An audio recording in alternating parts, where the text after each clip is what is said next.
You're listening to West 4th and Goal, presented by Old Carolina Barbecue Company, a podcast for high school sports fans in north central Ohio.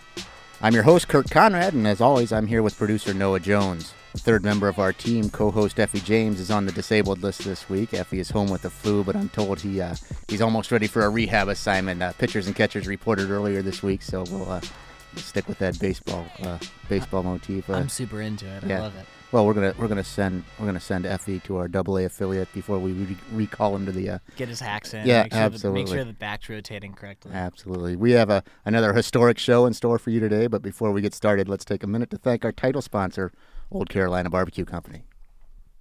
Old Carolina Barbecue is authentic barbecue inspired by the Great Carolinas. Head on over for your Sunday meal and have all-you-can-eat barbecue at the 2035 4th Street location in Ontario, Ohio, and you'll agree it's the best barbecue in town. While we're at it, Noah, we should take a minute to thank Two Cousins Pizza, the official pizza of West 4th and Goal. Go to twocousins.pizzaco.com to check out the menu and daily specials, or better yet, stop by the shop at 103 North Main Street in downtown Mansfield, and Andy McIntyre and his team will take care of you. Two Cousins Pizza, it's the official pizza of West 4th and Goal. Finally, Noah, I think we need to thank everyone who participated in the Richland Source Reader Survey. I think the final numbers are in, and we had, more than 3,000 people who stopped by and took the survey It was awesome, and also people who aren't members of Richland Source already, so plenty of people that we can sort of ask for more input going forward. Yeah, and those responses will help shape what we do here at Richland Source and how we tell North Central Ohio's story.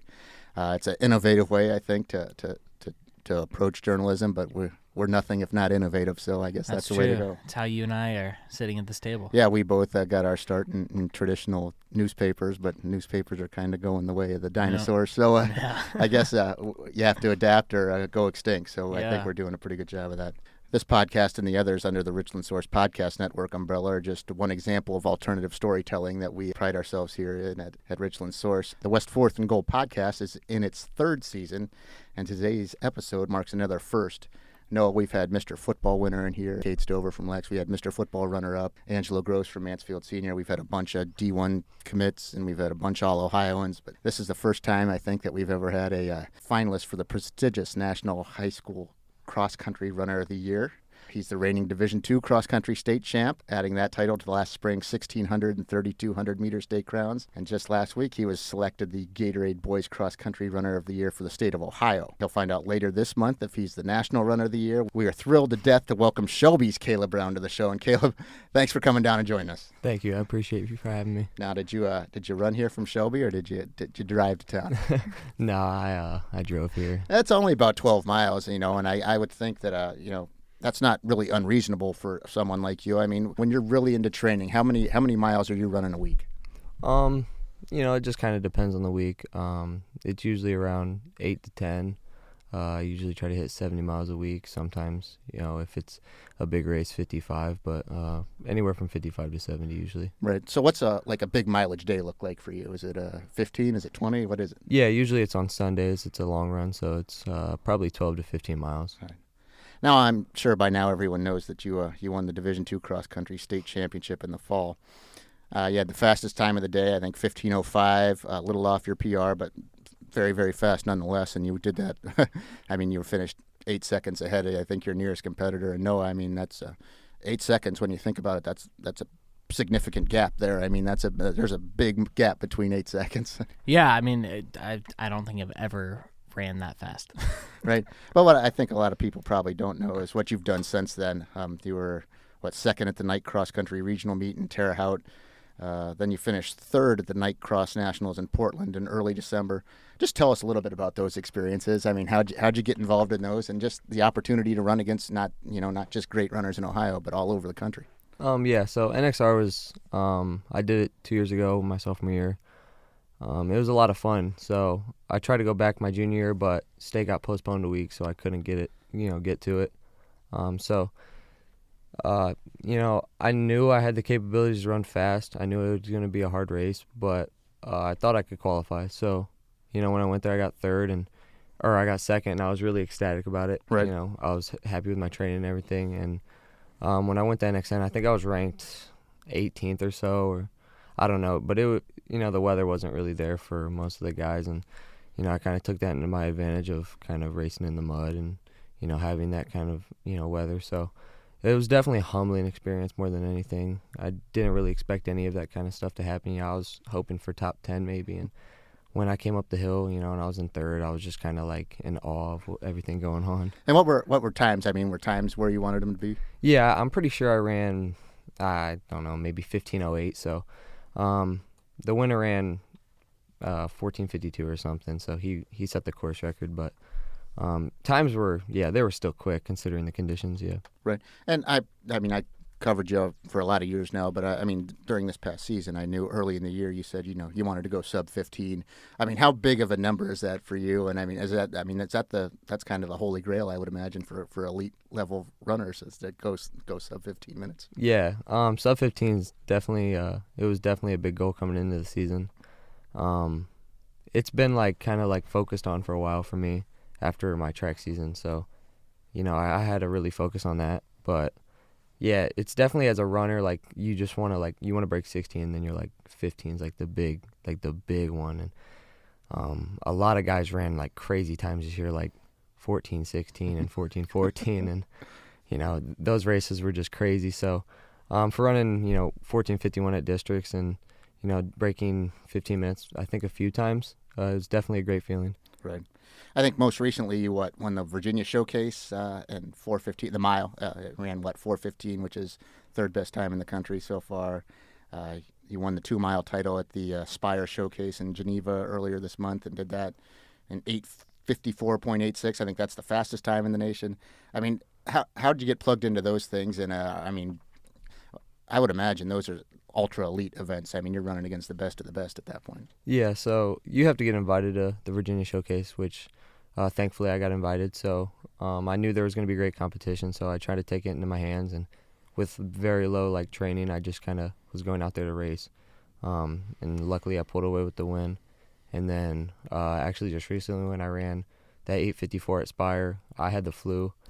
So, I mean, it didn't really help. I felt really tired, basically from the start of the race. So I knew I had to stay focused and, keep my mind right. But I knew it was going to be tough. But, when I ran that time, I was kind of just proud of how, how much. Yeah, I mean, it just kind of baffled me at that point. I was I had the flu, and thinking about halfway through the race, I kind of doubted myself, almost dropped out. But, right. I somehow I just kind of mentally was there. No, I'm no mathematician, but if you're running sub 9 minutes in a 2-mile race, you're stacking 4.5-minute miles one on top of the other. I mean, that is going. Yeah, I mean, especially with the flu, it's quite impressive. I'm excited to talk about the mental aspect after the break. Right on. So, out of all your state and national, accolades and championships, which one means the most to you? I mean, is there one that stands out among the others? Yeah, I think definitely the 4x8 in track last year. Right.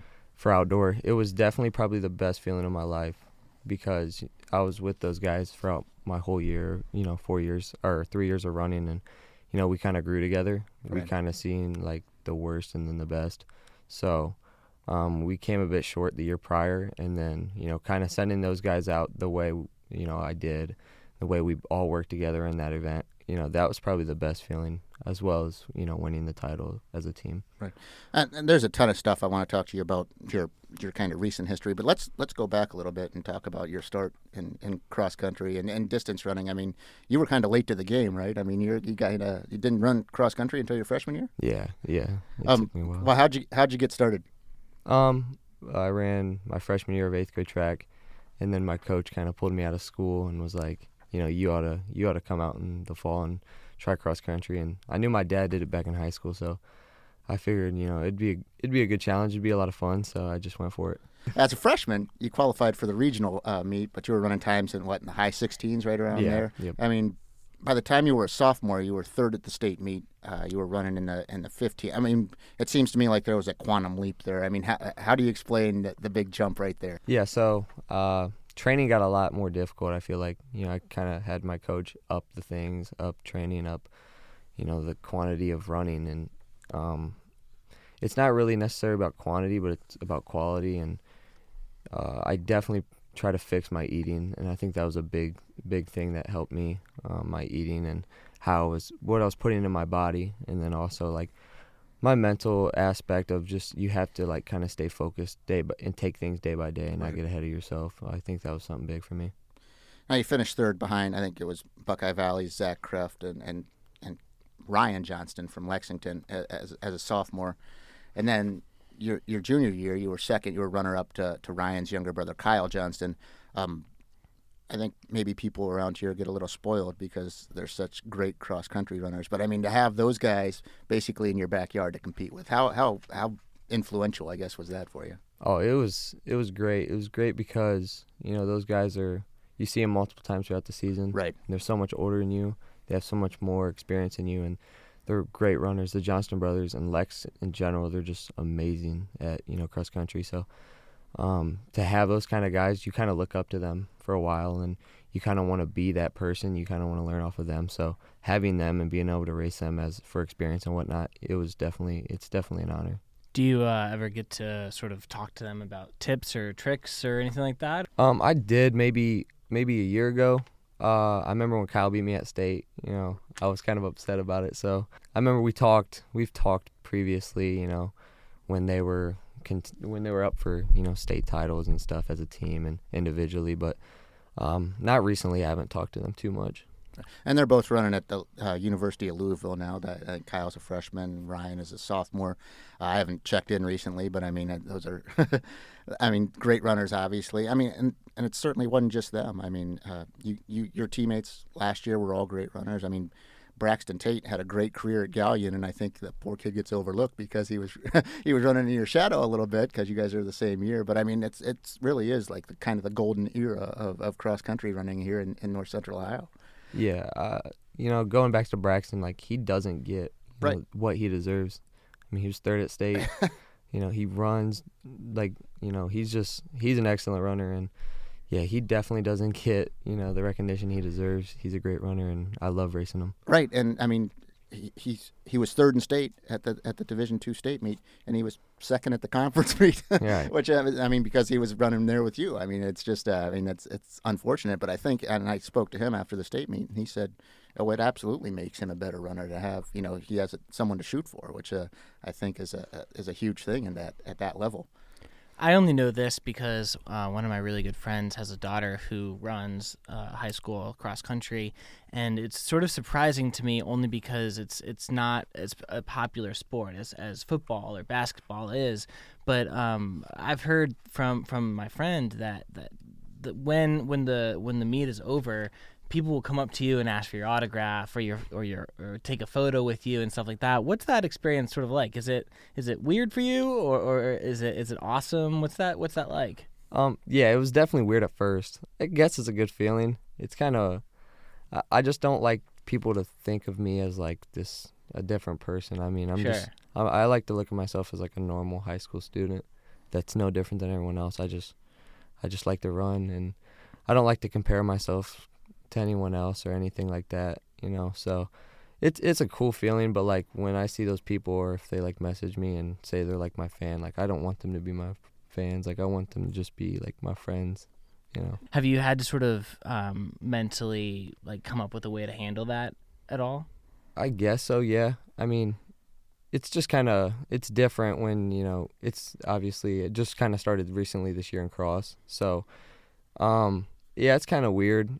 But mentally, it's just kind of like, just be nice to them. They're not doing anything wrong to me. Sure. There's a lot of people that try to like pick on me and stuff because like obviously I run at my school and we get on each other. But mentally, no, I don't think I have to really prepare myself too much more different. It's funny, and I covered a lot of meets that Caleb's running, and I mean, there's a lot of people who want a second of his time afterwards. I mean, a lot of the running specific websites will come and interview him and stuff like that, and what's funny to me is that most of the time when you interview a kid after a race, you got to give them a few minutes to just catch their breath. I mean, if you've ever been at the finish line of a district cross country meet or something, it's like a mass unit. There's kids laying around throwing up. It's a mess.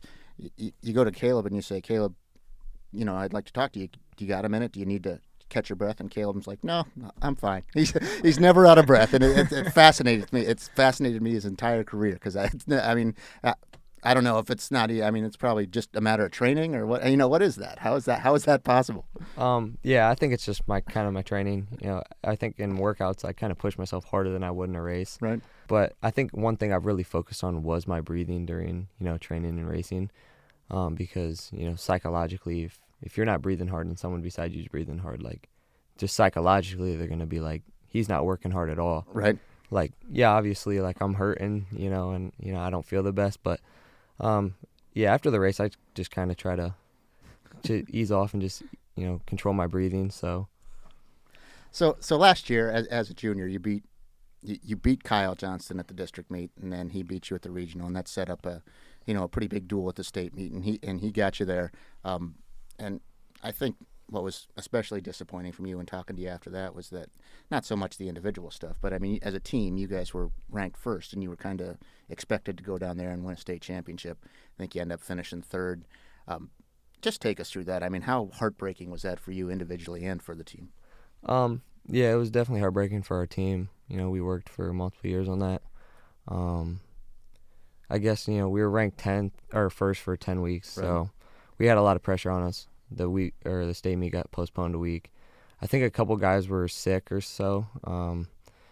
Mentally, we just try to prepare, but you got to be there on the day. Right. So Woodridge and I think it was Akron, St. Vincent, St. Mary, they ran better than us, obviously. And, it was upsetting for us, but, I mean, we kind of used that as motivation for indoor and outdoor. And individually, like, that's all I wanted to do was just kind of win as a team. Like, those are my best friends. So it hurt, but it's something that you can't go back and fix, so you just kind of have to move on. And if memory serves, I mean, they postponed the meet for a week, but even that following week, I mean, conditions weren't great down there that following week. It was super cold. I think part of the course was still underwater and frozen, I think. I mean, it was that's some pretty challenging stuff that you guys were dealing with on that particular day. Yeah, it was pretty hectic because they changed the state course the week right. of, and then they changed it, I think, the day before, so we didn't even get to check out the right. new course. So it was just hectic. We try to stay, just cool and collected, but it was definitely hard being, ranked number one. And right. You have a lot of pressure, so we just didn't execute, and I can put that on myself as well. I should have won, and I didn't win, so I'm not going to blame anyone on my team. We're a team, so we kind of just we run together, and that's how it goes. Does that target on your back? I mean, does that pressure start to build? I mean, can you feel that kind of weighing you down there towards the tail end of the season? Absolutely. It's a lot of pressure when you kind of like people just are like, are you going to run this or are you going to win? And it's just kind of like maybe I'm not feeling the best or something, and I don't want to kind of admit it, but yeah, I mean, it's a lot of pressure, but I just kind of try to stay focused as possible, and I don't want to doubt myself ever, so I just kind of stay focused. So that was the fall of 2018, but once the calendar flipped to 2019, it seemed like you made it like another huge leap. I mean, you went from second at state to, I mean, you broke the record at the indoor state tournament in the 3200, I think, by a considerable amount, 5 seconds or something like that, and then you win the 1600 and the 3200 at the state meet. You're on the 4x8, the 3200 relay team that wins a gold, and then you guys you win the team title. I mean that has to, after the disappointment, I guess, of the previous fall, I would imagine that felt great. Yeah, it definitely felt great. I battled like injuries throughout, the end of that cross season with my IT band, and I think as us four on the relay, we just had to regroup. Right. We were coming off a lot from cross and mentally, so we had to regroup. And earlier in the track season for outdoors, Sam Logan got mono. Right. So and so mentally, we were still kind of struggling, but things started to pull together during tournament season, and yeah, that was definitely probably that weekend was the highlight of my whole career. Right. And I think I was talking to John Spencer from the News Journal at the state meet last year, and we asked you about it. I mean, in terms of tactics for a race, I mean, Sam finished second in the mile and third in the 32, I think, wasn't it? It was third and fourth. Okay. Well, I mean, and you won both those events, and knowing that he has not been healthy all spring long. I mean, tactically, do you kind of slow the tempo? I mean, do you kind of go out there and set a tempo that that he can be comfortable at, or I mean, how's that work? Yeah, so in the mile, yeah, that's kind of what we kind of looked at We knew he wasn't as strong as he should have been. Right. So in the mile, I think we came through in like 2:14 or something. It was really, really slow. Like Right. we were basically jogging at that point, you know. So I was up in the front, and then we came back in 2:02 to close it out and ran 4:16. But 300 to go, I thought it was just me and Trent Sayer. And then when I saw Sam come up and actually pass me, that motivated me. Like I just kind of wanted to just take second, right, to be honest. Like, but that motivated me knowing like he's worked all this season for this, and he's still up here, and he's still battling, and so I kind of have to do it for myself. And then as well in the 2 mile, the gun went off, and me and him just kind of like we were in dead last. Right. We kind of just jogged for a little bit, and I think that helped both of us because you know when I moved up, I was like, Sam, you got to move up. Right. But you know, all props go to him because with a lap to go, he was maybe in 8th or something and got 4th. So he blows my mind to this day on how he did that. Seriously gutsy performance by him. So I mean, you're the defending state champ in the 1600, the 3200, and in cross country, which is 5 kilometers, 5,000 meters, 3.1 miles. What's your best distance? Do you know? Ooh, that's maybe the 2 mile. I really like the 2 mile. I've had a lot of success recently in the 2 mile, so I think it's a 2 mile, but at the same time, like I really, really like the 5K, right? Especially on the track. I ran it in indoors last year at nationals, so everyone always asks, but I've been true to the 2 mile for like since my freshman year. So is your best event necessarily your favorite? I mean, is that your favorite event too? Or? I don't know. I really like racing the mile. Right. The mile's a lot of fun because it's just so quick, and you just have to kind of be there. Like you just have to be there, or you have to be in a certain position to strike. So I think it's a lot of fun to run the mile. But yeah, the 2 miles probably it probably still wins. Yeah. Right. I mean, have you toyed with the idea of something longer? I mean, if you ever watch him run, he has a very particular gait that the elite guys have. I mean, if you ever see like elite marathoners run, they run in a way that makes it look effortless, and Caleb runs that way. Have you ever toyed with the idea of going long like that? I've obviously, as I'm going to Wisconsin, I haven't talked to my coaches, but obviously cross country is a 10K, right. So I'm going to have to run the 10K. And then on the track, if the 10K suits me the best, then I guess I'm going to have to do the 10K. But if you're talking like marathon and stuff, maybe if I'm like 30, I might try the marathon, right, or something way later on in my career if I'm still running. But no, probably not anytime soon. Not. Yeah, I was going to say you're not there yet. Huh? No. Well, there's a whole lot of things I'm interested in talking to you about, including the mental aspect of running. But let's take a quick break. We'll hear a word from our sponsor, and then we will join you on the other side. You're listening to West Fourth and Goal, presented by Old Carolina Barbecue Company.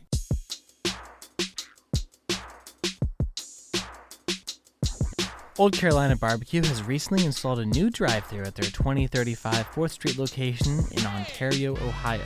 Go ahead and grab some authentic barbecue inspired by the Great Carolinas and use the drive-thru. Old Carolina Barbecue, where the best barbecue in town is slow smoked with quick service.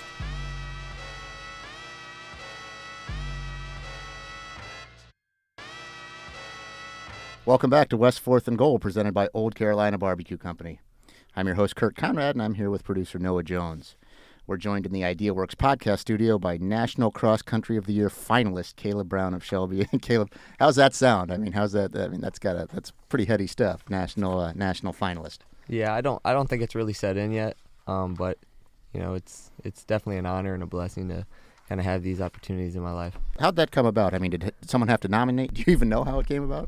I don't really know how it worked. I know my coach told me, he was like, you're up for, the finalist of Ohio's, runner of the year. And, that's when I kind of found out about this whole thing. And then, he told me I was one of the finalists now for national. So, no, I don't really know how nominations work. You might have to send something in, but right. I'm not really sure. Well, what would it mean to win that? I mean, do you even pay much? Do you get wrapped up in that stuff, or is it just, something else to add to your resume? It doesn't really like if I don't win, it doesn't bother me. But if I win, it would be great because I think you get $10,000 to donate to a charity of your choice. That's very cool. And I'm hoping a lifetime supply of Gatorade. yeah, that would be great as well. That seems like all the electrolytes in the world for you, bud. Yeah, yep. So I don't think it's it's not something I'm focused on. Cross season's already over, so obviously I didn't win nationals, so it's not really my expectations to win. So we mentioned earlier. I mean, early in your cross country career, you always had somebody to run against. I mean, locally, the kids down at Lex, and this past year when I covered you, I mean, it was not unusual for you to be running out there in front by yourself. I mean, not just up by a little. I mean, you're a minute, 2 minutes ahead of people. How do you maintain your focus when there's not a whole lot of competition around you? Yeah, you get lonely out there. Yeah, it definitely does get lonely. I think seeing like my teammates or my coach or my family or fans, it definitely helps me to kind of stay focused, especially when I was trying to break 15. Right. I knew it was gonna hurt, and it wasn't gonna be the easiest thing. So, I think like my mentally, like you've done the training, you've put yourself in this position to do it. Obviously, training's not easy some days, and so yeah, I think mentally it was just kind of like it's kind of hard to explain. Mentally, you just kind of have to lock in and kind of just like when it gets tough, I kind of just think about my cadence. I try to keep my cadence the same. That's kind of something big I've always focused on. Is that a learning experience when you're all alone like that, sort of on your own island, that you have to sort of figure out how to keep going so that you don't slow down or like you forget what the pace of the people behind you is? Yeah, so sometimes I try to just kind of pace out each mile. Obviously, it's 3.1, so I break it into thirds. So I'll try to hit like a certain mark per mile if I'm fast. If I'm fast, usually I kind of try to maintain, obviously, but if I'm slow, I obviously try to pick up. Would you rather have somebody beside you to run shoulder to shoulder with, or do you kind of like being out there as the front runner all by yourself? No, it definitely helps having someone to be with, because usually you can exchange leads and just kind of trail off and draft off of people. But it definitely helps when there's someone right beside you, and you have a lot weighing on your shoulders on you have to pull this off, or you just kind of have to stay in contact. Now, I guess it's more than a few years now. Several years back, there was a very good girls runner from Lexington, Dominique Claremont. She was kind of in the same situation. She would run away from the field, and it wasn't close. And I asked her the same question. I said, what do you think about it? And she said, well, I kind of have a playlist in my head, and I think about songs and stuff like that. I mean, is it anything like that for you, or is it all business? I usually kind of actually think about like motivational quotes, or like I have a few motivational speakers, or videos that I kind of listen to throughout training, and so those things, especially at NXN, those things just kind of like for some reason just were going through my head constantly, and they kind of help me, keep going forward. Right. Can you give us an example of a quote? Well, he's going to sign the wall later, so he might not want to give anything away. Our readers aren't seeing the wall. Absolutely. Or our listeners aren't seeing the wall. Let me think. We put him on the spot. Huh? Yeah, he put me on the spot. Just close your eyes, bounce your head a little, pretend you're running. Yeah, I got to think real quick. So, in the meantime, 15-minute was a huge deal for you, going sub 15. And I'm fascinated by this for whatever the reason. Maybe because a long time ago I was a very bad cross-country runner. But how much faster can you go? I mean, is there like a cap, do you think? I mean, it seems like in a 5,000-meter race, there's always somewhere to get a second. There's always someplace to shave a tenth of a second. I mean, do you think there's a limit on how fast people can go?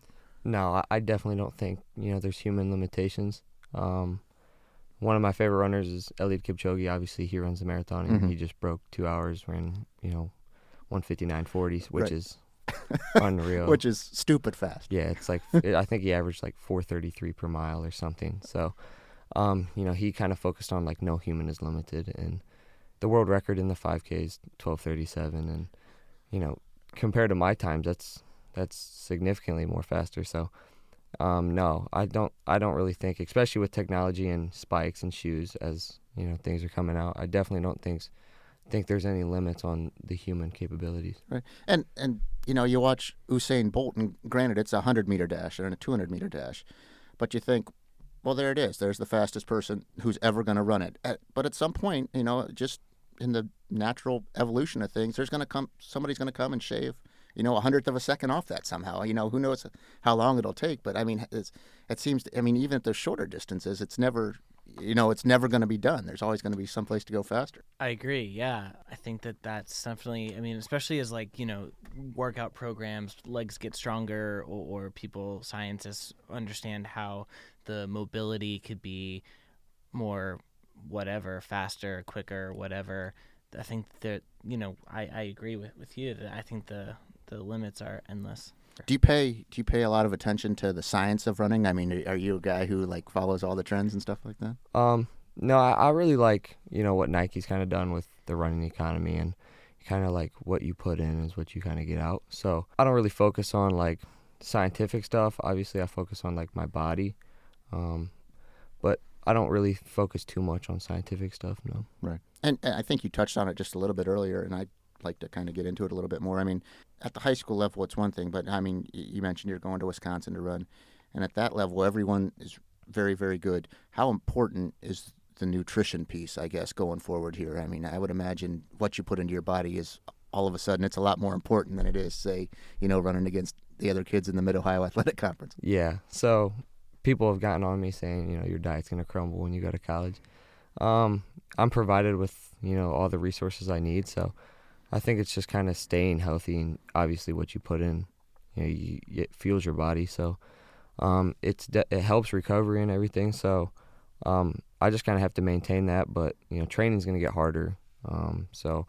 And I know my coaches out in Wisconsin, they'll definitely get on me for my eating if it starts to get pretty sloppy. Right. And you chose Wisconsin. I don't know who else was even in play, but I mean, what went into that decision? I mean, I understand that one of Wisconsin's assistant coaches has some Shelby ties, so I mean, I'm sure that's how they found out about you. But I mean, what separated Wisconsin from anyone else that you were considering? Yeah, so my only visit was Wisconsin actually. Oh, wow. Andy Knapp, which was the assistant, as you said, right. He kind of put my name out there, and I started running decently fast times. And then once I won that outdoor national title, they wanted to get me on a visit. And then when I went on my visit, everything kind of felt like home. Right. The team was pretty close, and they were really warming to me. They made me feel like I was welcome. So, the team was great, the coaching was great, and then the facilities, obviously they're very nice as well. So I felt like I had everything I needed there, and I felt like if I want to take the next step in my career, Wisconsin's definitely one of the best options. Now I interview kids all the time who are going off to play at a higher level. A lot of times those guys are football players or basketball players, and I'll ask them, what do you need to improve on? And invariably they say, well, I got to get bigger and I got to get stronger. Is that necessarily the case for you? I mean, what does an elite level high school cross country runner have to work on before he gets to an elite level at the college level? Yeah, you definitely can't get too big as a runner.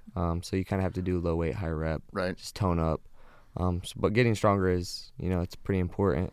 So I lift 2 times a week, and it's definitely strength training, nutrition, and just kind of staying consistent with everything. Staying consistent with your sleep. Staying consistent with obviously training, and not doing something completely crazy out of your normal week. So, is there a cardio piece for you too, or is that all taken care of with training runs and stuff like that? There's not too much cardio. Sometimes if I'm banged up or I have something slight going on with my body, and we don't want it to get any worse as an injury, I'll hop on a bike, a stationary bike, or a bike, or just do something aerobically. And we talked about this a little bit with Taylor Huff a couple weeks ago, but I mean, a lot of the kids we have in here are football and basketball players, and no matter how unrealistic it might be, I mean, the carrot is dangling there that I want to play in the NFL or I want to play in the NBA. Is there a path to be a professional runner beyond college? I mean, what's that look like? So yeah, I mean, obviously, the Olympics is big. Sure. It's, a lot of people try to joke with me about the Olympics, which.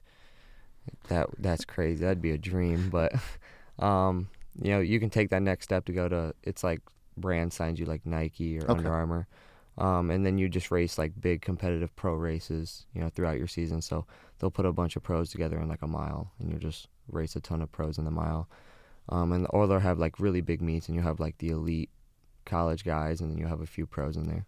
You would be paid by, I mean, if that were to happen, it would be paid by Nike or by one of the big shoe companies or gear companies, I guess. Yeah, so I'd get paid by Nike, and then I'd get like all the training gear and all the gear I need necessary. Right on. We mentioned it. You might. It's absolutely worth talking about it. I don't think you jinx yourself, but I mean, 2024 is not that far away. I mean, the Olympics are they in Los Angeles that year?